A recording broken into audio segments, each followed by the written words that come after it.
Can you guys hear me? Yeah, perfect. Morning, and I'm really happy and excited to share my first experiences with Gita, and to that extent, all the spiritual journey that I've had so far is only this, the last 6 months, right? And I wanted to start it with um, what I feel as a very heartful gratitude for each one of you. I've not even read many books on this context, not even an ABC of Vedanta. In SPG's words, I think novice, he keeps calling them. So I'm one of those. But the last 6 months have been very, very different. And each and every one of you have been those gurus for me, challenging my thought process, helping me be comfortable in these conversations, let my guards down, explore new thoughts, and new dimensions that I had not thought before. So I wanted to make sure that I thank each one of you. And I immensely feel it, and a very, very, very heartfelt gratitude here. I remember when we started off and we joined this group, Rajesh asked us this question saying, Syamala, introduce yourself. And I think we all had a very hearty laugh because he asked, who are you? Tell us a bit more about who are you? And that was the first chapter that we were reading, Who Am I? And without even going through the subject material, I felt I was going through a compre and I was clean board. And at that point in time, I didn't even introduce myself. I thought I'll tell you a little bit of my background and my family, and that will help you understand where I'm coming from. Um, Anand, my husband, Pallavi, 21 years old, Niharika, 12, a very adorable family, very happy with each other, and read it as we all know how to get on each other's nerves as well, right? I believe in God. I've always believed in God. Not very heavy on rituals, religion agnostic. I had appetite for taking any religion, their rituals, customs, and everything. The whole family is. We love festivities. So whenever there are festivals that are happening, we don't mind whether it is Christmas, whether it is Dasara, whether it is whatever else, right? Indian or otherwise, all festivities we love and we all participate equally. A careful work-life balance for the last 30 years, right? I started working right after campus. It's a campus placement, and the reason I wanted to make a mention of it is these experiences have shaped me, and this is what made me what I am today. Every choice that I made was keeping in mind how I balanced my work and the home priorities, family, kids, and everything else. And it wasn't easy. I intend making it like a D&I conversation at this point in time, but it has a completely different dimension, the way we split our time, right? And how much time I spent on myself, how much time I spent on the family. And if there was any additional time, what would be my prioritization? It all boiled down to the fact that it was a constant work-life balance that I was trying to achieve. I'll come back to this point a little more. Priorities are always family. I think to that extent, I feel I'm clear on that. Well-being, always staying focused on some fitness activity or other. Eating right has come only in the recent years, but did a couple of half marathons, lots of running, lots of walking, 10Ks, 20Ks. I love them. Even now, I stopped running, but I do a good amount of walking. Friends, they mean a lot to me. Love music, a lot of travel, and we explore nature. Typical learning preferences are listening, watching, and more experiential learning. I think, reading wasn't my cup of tea. I can confidently say that I've gotten started on it. In fact, I was sharing with the other smaller group the autobiography of a yogi. I couldn't even dare holding that book. The biggest book that I was holding was, 40, 50, 60 pages. The first end-to-end book that I have read was Who Moved My Cheese. Right after that, it's very, very careful selection based on the size and font and subject and so on. But I'm so happy with getting started on it, and that too with Gita. But those are my learning preferences. So what did I do in the past as far as reflecting on self is concerned? I listened to BK Shivani's discourses, but mostly they were topical. There is kind of a conflict at a workplace. I go and look up around, how do you manage these situations? if there was a disconnect with Anand, go and say, how do I manage these expectations? I feel maybe, the kids are not listening to me. I go and, look up something. So it was very topical, very situation based, but I love them. She gets to the point, and I think there was this sense of calming effect. Very logical they were, and it helped me go through it. But that's it, right? Those are 30-minute modules. At some point, I think 5 years back or 6 years back, I did Inner Engineering 101. And this was about, I think, 10-hour course, not done by Sadhguru, some volunteers in Hyderabad, 2 hours a day or so. You do get initiated into Shambhavi Kriya. You do go through a lot of lectures by Sadhguru, which was like, what you can do using YouTube also today. So I would say it was extremely impactful, but very peaceful. I think the process was very peaceful. When you sit down for those specified set of actions that you need to do, those 40 minutes were very peaceful. They set the right tone for the day, but I couldn't sustain it. I couldn't sustain it primarily because there are certain, I would say, prerequisites for doing the Kriya. You shouldn't have eaten at least 2 to 3 hours prior. Maybe you should not be eating an hour later, and refer back to my third point. It's always a jugglery. So where do I find that stretch of 2-3 hours in a day where I'm not eating, I am focusing on this, not working, no other priority for a kid's school, etc., classes. So I told myself that I'm not able to stick to it because it has some prerequisites that I'm not able to meet, and it fizzled out. I don't think they did say that you do it for a 41 days. It's a mandala, and then it becomes an part of your routine. I tried. Good maybe a month or so, but after that it just fell off my routine. I couldn't sustain it. And then I started off with the heartfulness meditation. There is they help, the technique called transmission. That's what they say. I've tried meditation many times. Again, go back to my very hectic life pace, combining work and home and everything else. I did feel the need for a bit of calming down, but I don't think I've ever able to sit down in one place and, even for a 10, 15, 20 minutes and say, no, this is peaceful. So I was sharing this to one of my neighbors, and they suggested, why don't you try this method? They use something called transmission.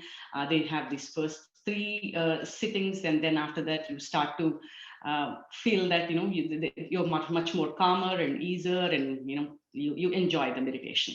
That those are beginnings. I started doing this a year back. I think it's working. I can definitely say that it is working. I don't say that this is without thoughts that I sit there, but there are times without my knowledge I can sit for 45 minutes, an hour, or sometimes more. There are thoughts coming. They don't bother me. They don't disturb me. There is a lot of feeling of extreme peace, right? So I think it's working. And there are days where within 10, 15 minutes, I'm getting gravitated towards my next call, next meeting. And so, kind of aborted exercise. Don't, don't just sit there and waste your time for everyone kind of stuff. But at least 5 days in a week, I am able to sit and be peaceful. And I think that's a great change that happened in the last 1 year. And then meditation with Rajesh and the group. I think this again got started about 3 years back. I think as soon as I moved to US, Lakshmi, thanks to Lakshmi, she said Rajesh is conducting these sessions. I was part of the WhatsApp group. For 2 years, I did nothing. I just kept seeing the messages come in and go, and who is saying what kind of stuff, but I never really participated. I think it's only about 8-9 months back. I said, I need to get started. And I started. It was, again, wonderful experience sitting with Rajesh, going through those meditation sessions. After that, the Gita study. Again, Lakshmi has been that anchor who she pushed me and she said, do you want to join this group? I said, I'm not sure whether I'm ready for it. Rajesh asked me, I said, I am not sure whether I can handle about an hour and a half, 2 hours on the weekend. And then again, it came back and saying, Lakshmi said, Alpana, if you're really worried about the rest of the people being at a different place in terms of the knowledge, you can get started and take smaller steps. Alpana is willing to handhold us. I jumped at that. So I don't know why it came back to me 3 times, why I said no in the beginning. I want to say this is the right timing. I guess I just needed to wait for the right timing, but that's where I started. I know in the last conversation, we had a few questions around why. Why are we getting started on this, or what were the triggers? And I thought about it, and I said it's important for myself too to articulate why I think I I feel the need to learn the bigger context or the larger picture, right?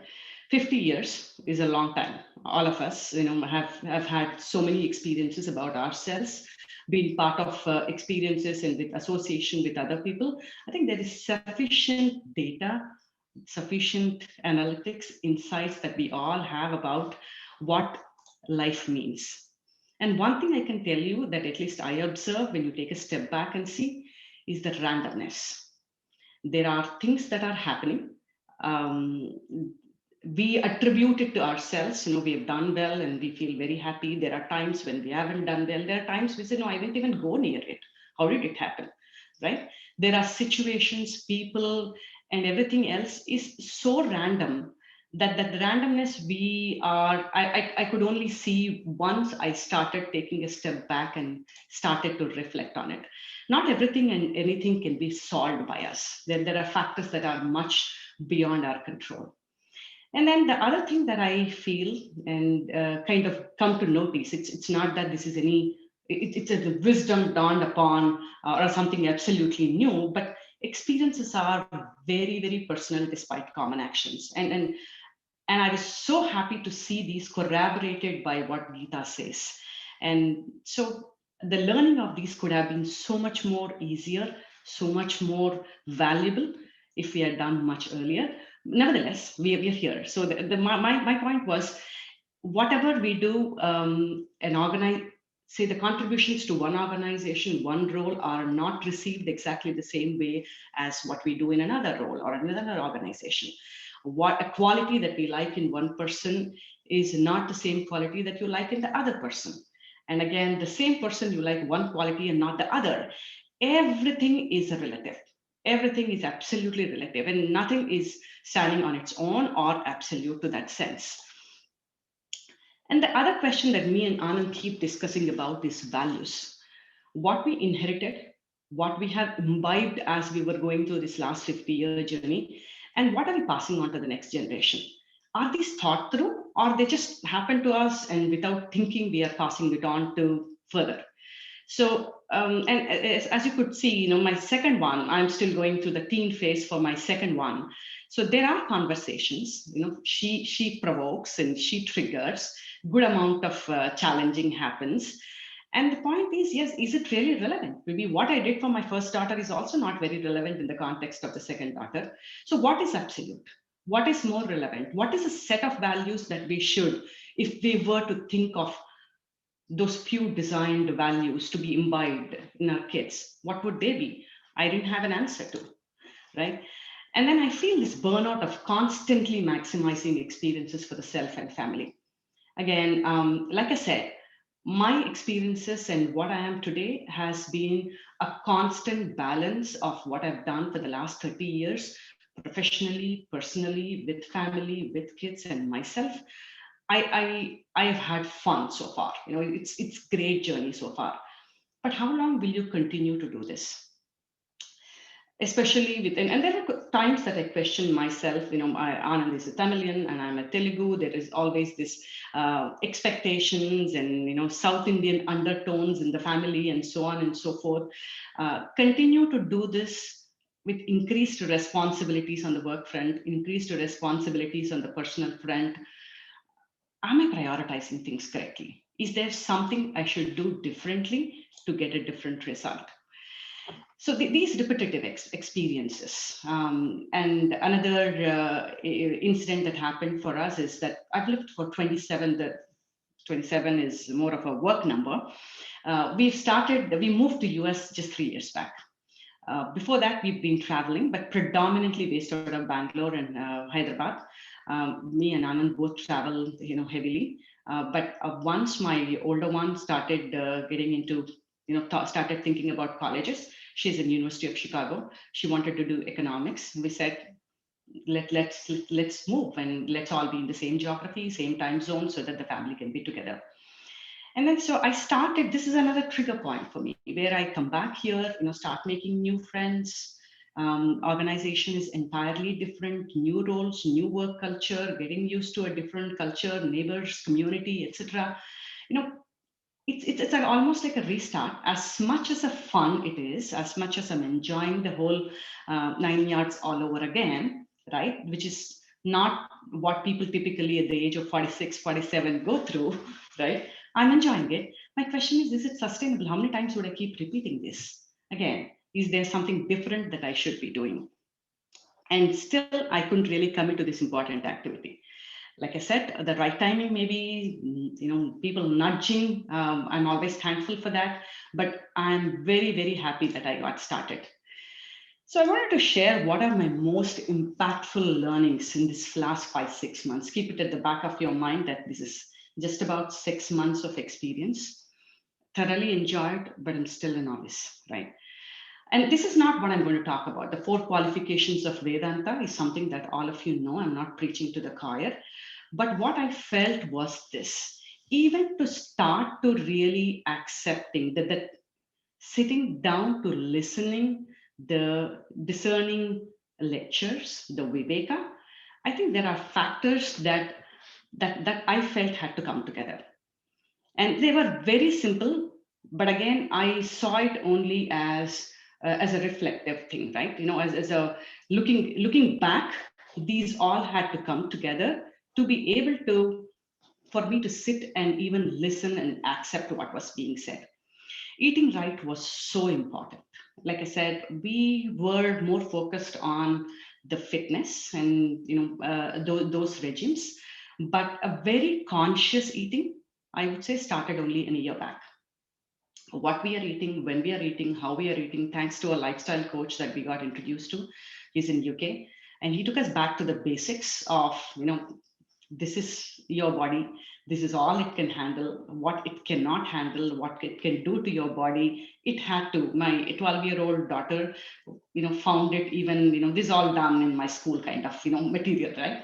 We had to go back to that level, and we felt ashamed of ourselves as to what we are doing to this body. It's not just the quantity that we are eating, the type of the food that we are eating. Every single thing matters. Every single thing, when I changed, could see a change in myself. So what you put in your body has an impact on how you think, how you do, how you behave, and everything. Meditation, those few minutes of just sitting down without doing anything. You can have your own thoughts, but just not taking any input from the external world, first of all, gives you an opportunity to reflect. If you want to constantly, there's just so much of chatter in the mind that if we don't even sit down quietly and calmly, I don't think there is even an opportunity to reflect in the first place. And I believe it's very, very important that an honest reflection takes place every now and then to see what we are doing, and which is again we do most of the time at workplace, but not so often on the work on the personal side, right? We, even a client, a business, there's quarterly reviews, monthly reviews, etc. But do we really reflect on what we're doing in life, where we are going, what the goalpost should be, how we are doing? Not really. I think that honest reflection is very, very important. That's I felt that I started to do more often. Satsang, I think this group, for me, you are the people whom I could come in. I don't have to say a word. I can listen. I can absorb a lot. If I have a thought, I can express. What you say will challenge my thought process when I move out of this group, right? Even those 2 hours on a Sunday morning, a couple of hours that we spend in the other group, that has really, really ignited a lot of different thought process. And the last one is openness to embrace the new learning. I think as long as we believe what we know is what we know, and that's what it is in the world, I think, yeah, God alone can help us. Even if he wants to help us, I don't think we're taking the help. I think one of you said in the past, conversations too, if the glass is already full, there isn't any way anything more can be put.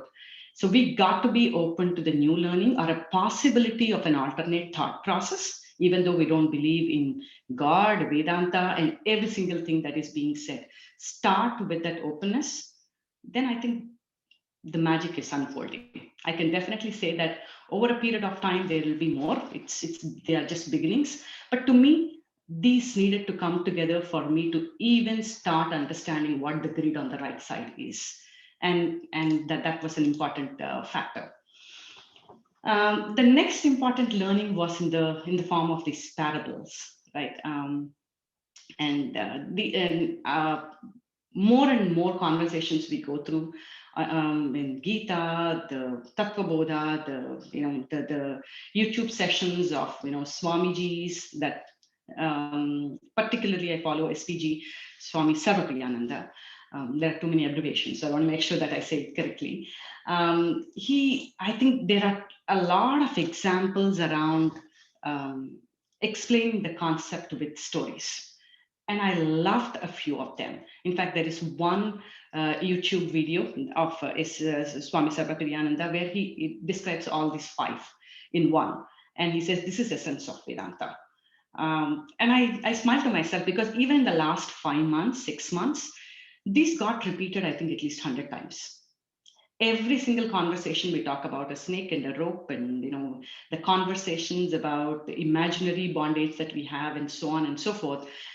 I like these, and I would like to memorize and refresh my memory around these and the concepts these stories are telling us again and again. I don't want to go through every single detail, but for those of you who are not able to relate to those stories, just a quick three, 4 sentences about each of them, right?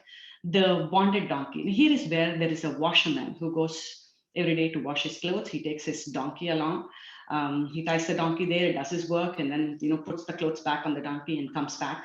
And one day he forgets to take the rope. And so he was advised by a wise man saying, why don't you just go through these rituals, just play it out as if you're tying the donkey, and you carry on with your work. And he did it very, not too convincingly, but the donkey stays in its place. And then at the end of the day, and he says, let's go back. And he kind of loads the donkey up, but the donkey doesn't move, because in its mind it is still thinking it's tied. So he has to go through that untying process, right, without a rope. And then the donkey says, yes, no, I'm free. So it starts walking. And he calls this imposition and superimposition technique. And he says this comes again and again in Vedanta, where we kind of tell ourselves what we are not. And the minute you realize, I think the entire entire world and the beyond is all revealed, right?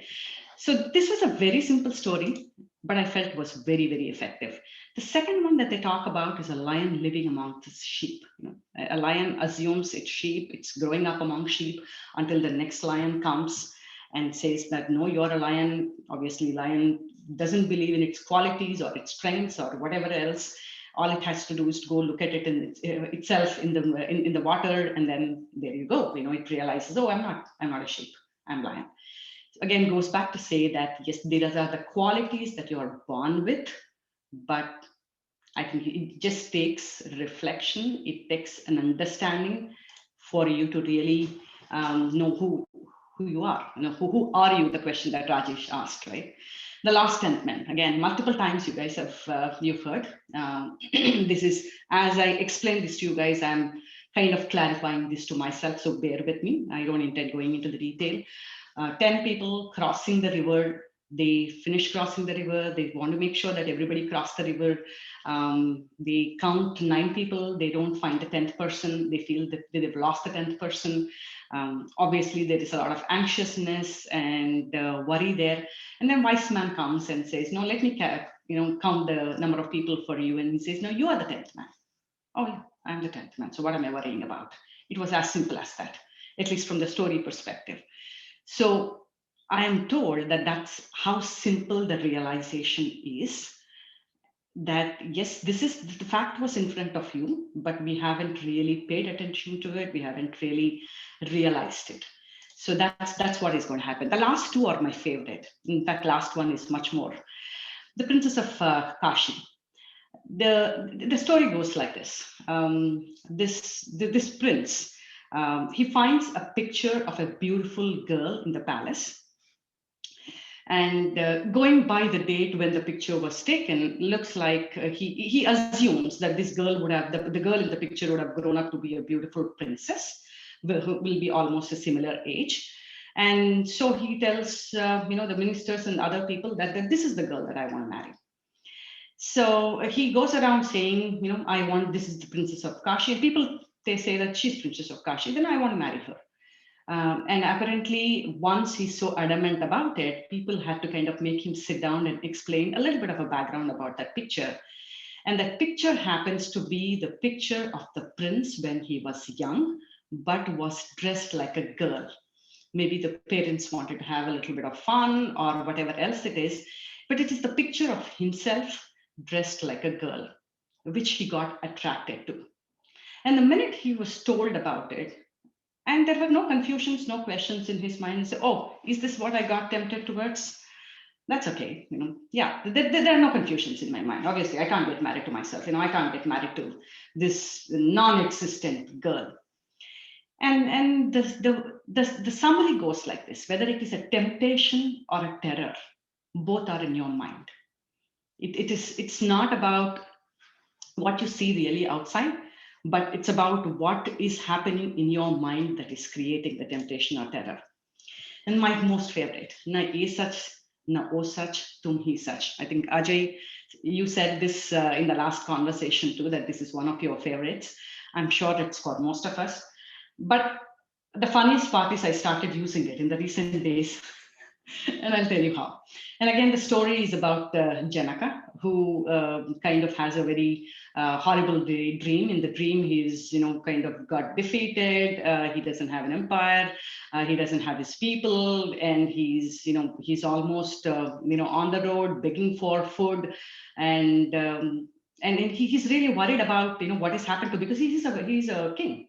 He's an emperor, and suddenly all of this happens in the dream. And then he wakes up from the dream, really, terrified and horrified and all that, and he finds everything intact. He's in his palace, and everything is intact. So he has this question of, what was that? Was that true, or is this true?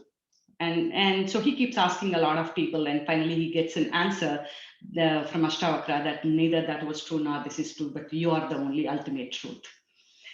I think it's so loaded. I think this is so loaded. And I keep, in the last 6 months, I find myself repeating this multiple times.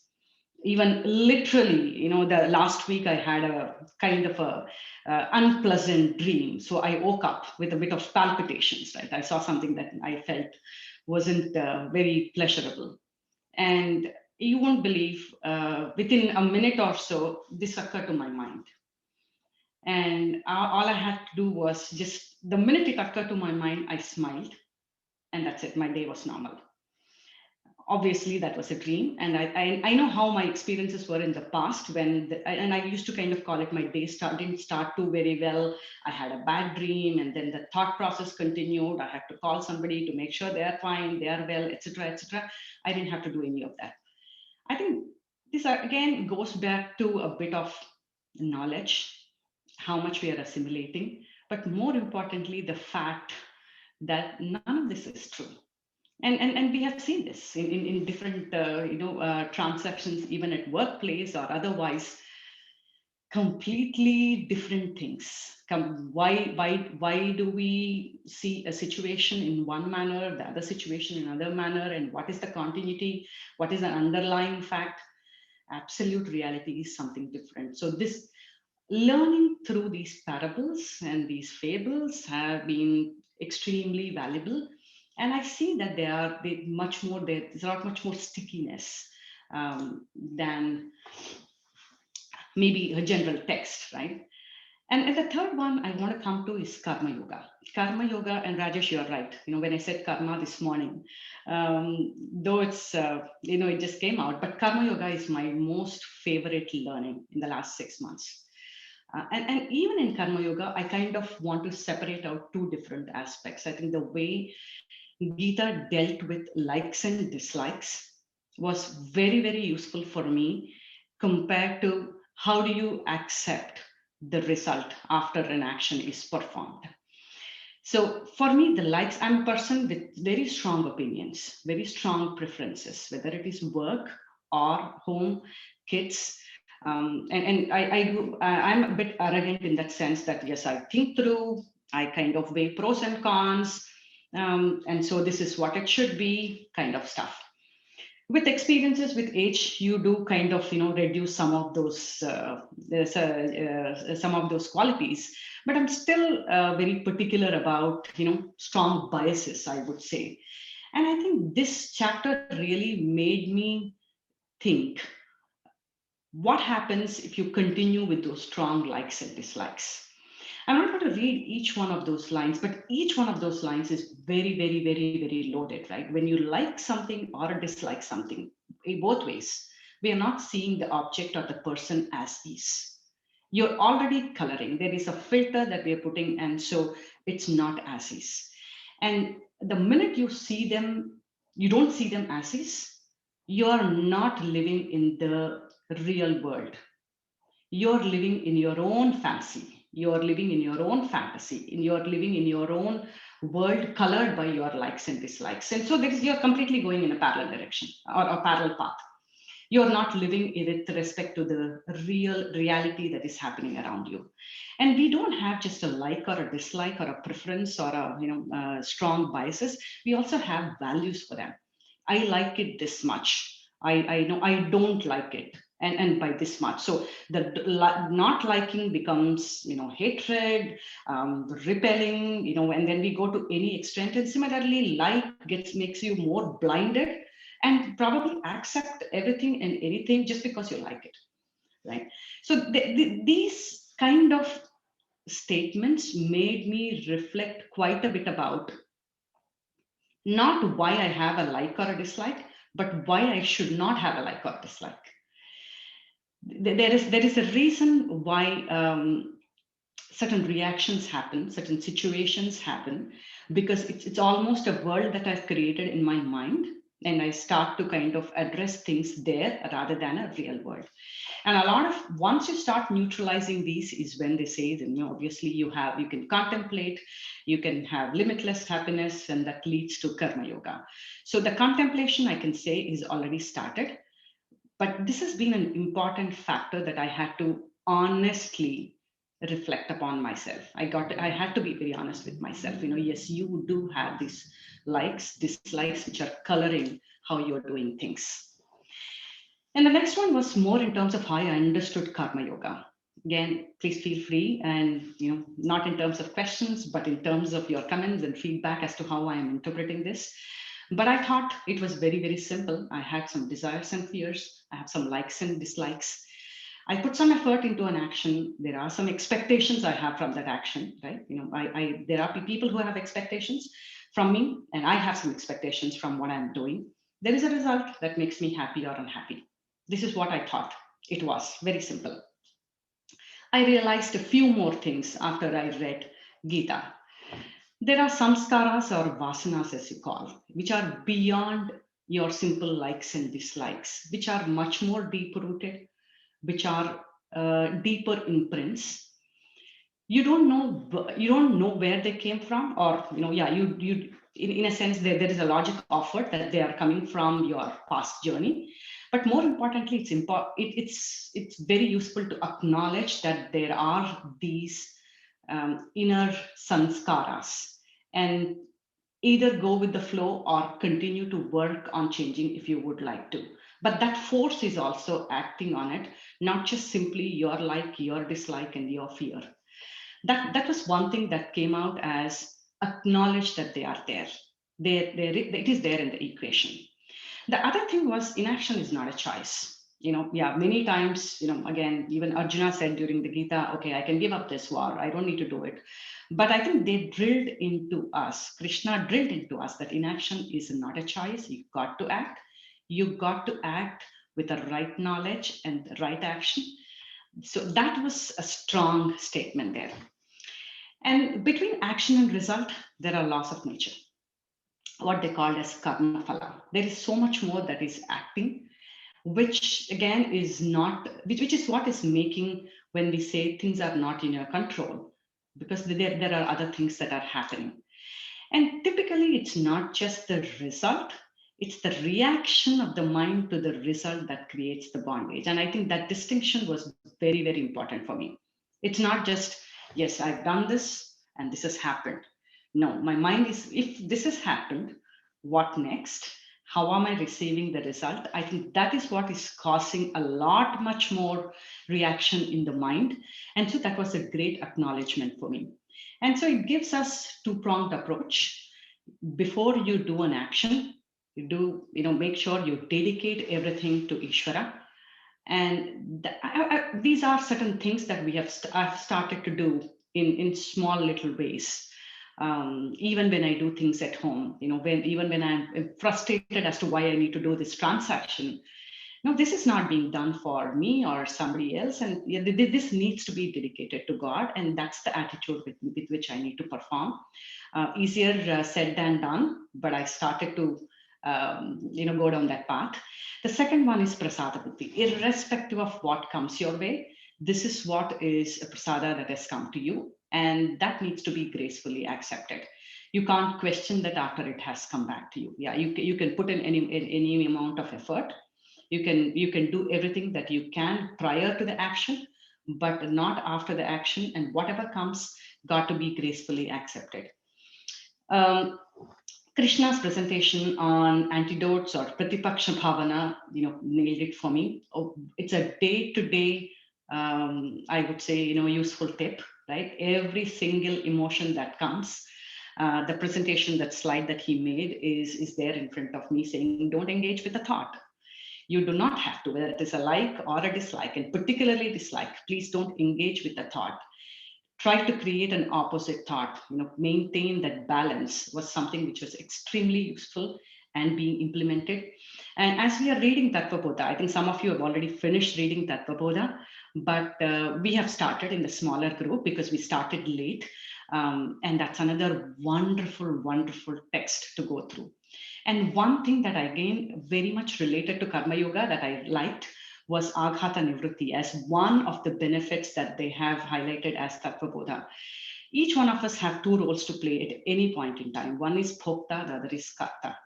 Unless and until we receive the experiences in a more equanimous manner, we are not able to do the role that we should be performing as a Karta. So it has a very direct bearing, and the efficiency of the karta is very directly related to how you are receiving your experiences as bhokta. And it seems so simple after it has been explained, because you got to be clear in your mind before you perform any action. But we always clutter our mind with what we are receiving, which will certainly have an impact on what we are doing. That was an extremely valuable learning for me. FIR, again, Kishore, I have heard that from you. So thanks to you. It's a tool. I explain this very proudly to my children as well. And I think incidentally, my 12-year-old came back and said, yes, I heard it. And I asked her, where did you hear this? Obviously, she hasn't heard Vedanta before. Looks like there is some, they were introducing drug usage and how to be careful in the middle school or something like that. As part of that, they explained this concept as well to make sure that you're progressing in the right direction. But I haven't heard this before. The frequency, intensity, and the way we recover, I think has been extremely valuable for me. These are things that I'm using day to day in the last few months. The next one, I'm not sure how I'm doing on time, but let me. We are letting you a few more minutes. Please go ahead. Yeah, I'll try and kind of speeden it up here, right? These are, refer back to my statement on values. That's a constant question and debate that me and Anand have. What are the right values? But suddenly I open Gita and says, no, you don't even have to think. There seems to be a wonderful guide that has very clearly articulated what values that we should be imbibing, and that obviously puts you on the right path. Um, this is like, straight away pick it up and start implementing kind of stuff. I have picked up four qualities here, four values here for myself to kind of start working on. And but another beautiful aspect is every single one of them is connected to the other. When you start to work on one, you start to see that it has a relationship with the other, and so that's why it's a more holistic way of living, I guess. Right, the anahankara, the absence of egoism. Amanatum and anahankara, I used to be totally intermixing it without really putting it in this kind of a format or a chart or a list of 20 qualities. Pride is what I used to think was kind of it gives you ego, but ego is entirely different. The context in we use ego is very different from the colloquial usage of pride. And the fact that we shouldn't relate everything that we do to this body mind complex has been a great learning for me. The second one was anavishwanga, detachment. And again, in great distinction between asakti and anavishwanga in Gita.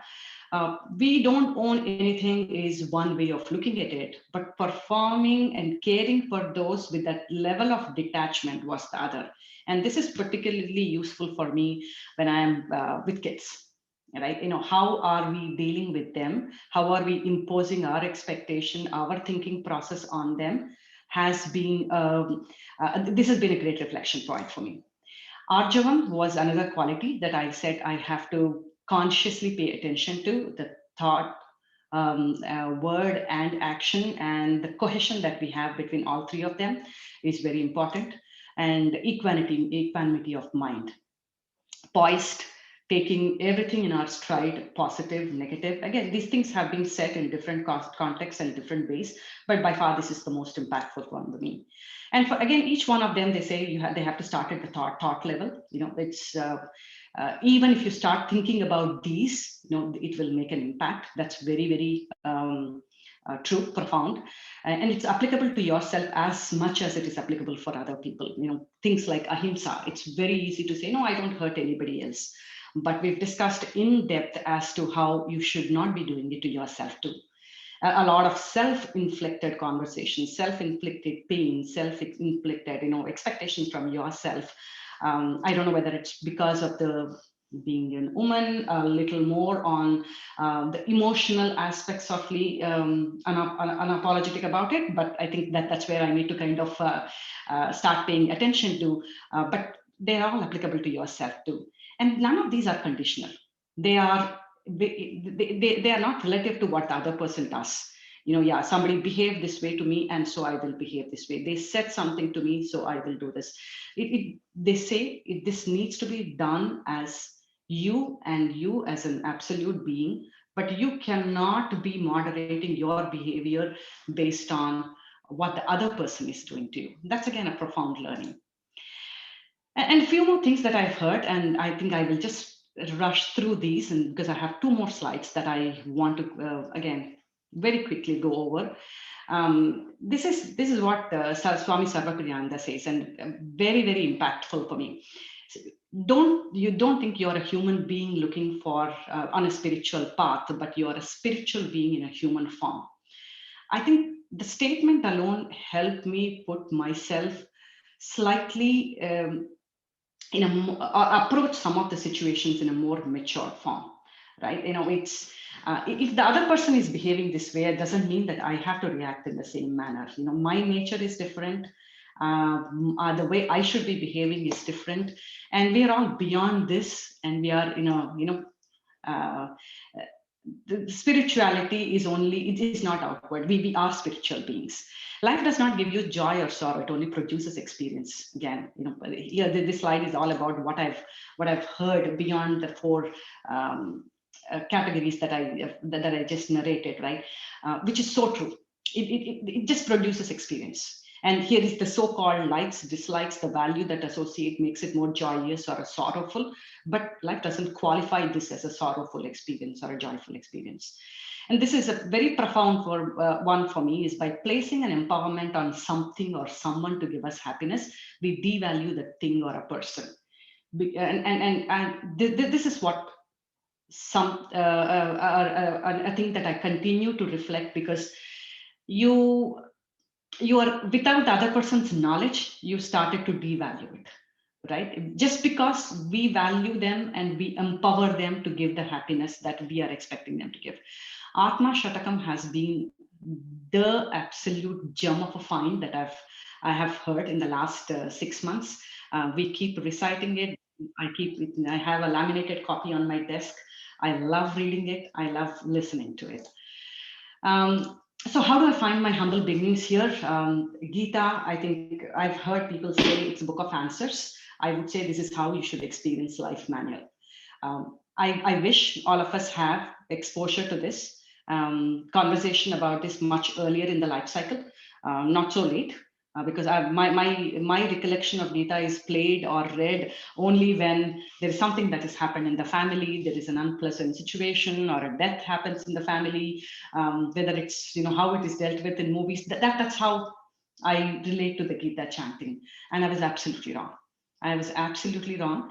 This has, right from how do you deal with your kids to how do you deal with your relationships to how do you get past difficult situations at work to, I think it has answers. How do you experience life to the fullest? This is how I see this manual, and I'll go back to it many times. I said this, your duties are your duties, irrespective of what the other person is doing. So stop that if statement right there. I will do it if somebody else does it. I did it because somebody else did it. I don't think it can be relative to anybody else. It's absolute. It helps me be a better parent, and truly so. Every single transaction that I'm doing, I am reminded of the concepts that I am learning. So much so that when I say, how can she be a 12-year-old, but this is how she's talking? I didn't teach this to her. And then suddenly there is a thought that is occurring that there are some sanskaras. If there is a vast scheme of story that is unfolding, I've seen her only for the 12 years. So at least I need to acknowledge. I really need to go dig deeper into those. But I need to be patient. I need to be understanding, and I need to help her work on those things. I think that is making me a better parent, and I have lots to kind of work on still. Better acceptance, people, situations, outcomes, and more importantly, a lot of gratitude for what God has given us. And there's a big picture. There is a grandeur, there is why the universe is working the way it is, and there is continuity of life. Appreciation of all of this has been extremely valuable for me. Right. But how do I see this going forward? This is going to be with me. I'm going to be continuing. There's no going back. The pace, I can't determine. I cannot, I'm not extremely confident whether I can reach the levels that each one of you, and I say this with a lot of admiration and respect, some of you guys, the amount of reading that you're doing, the amount of sadhana that you do, I'll get there. I'm confident. But right now I'm in a transactional world. Even then it is extremely useful. I'm trying to make it peaceful, pleasant for me and everybody around me. And this is working. This is definitely working. There's another statement from Swami Sarvapriyanandaji's lectures: spiritualize your daily practices. If you cannot do spiritual practice, you spiritualize your daily practice. We had a good laugh about it, where when there is so much snow falling outside, you're finding it difficult to shovel it off, etc. How do you make sure that you think this is a very spiritual activity that you're doing, right? When you're washing your utensils, doing the cleaning in the kitchen, how easy is it to say, yeah, I'm doing this for God, or this is a spiritual activity that I'm doing. But I think there is a meaning in what is being said, and a constant thought of you're not doing this to anybody else. This is part of your life, your responsibilities, duties is really helping. Desire for moksha definitely started, but I'm intimidated by a lot of other experiences that I hear that somebody has gone through this for thousands of years and so on and so forth. Nevertheless, every step matters. I'm optimistic that I've gotten started, and there is a lot in store for for me and for me to share with others as I kind of go through this journey. That's what I wanted to share with all of you. Again, with profound thanks to each and every one of you for being there, for starting this thinking process in me. I think that start was extremely important. Um, and then I learn from every single conversation that we have, every single chat that we have, every single message that we exchange in the group. So I am so thankful to each and every one of you. Thank you. Awesome. Syamala, thank you so much. Thank you. It was really wonderful. So good to hear.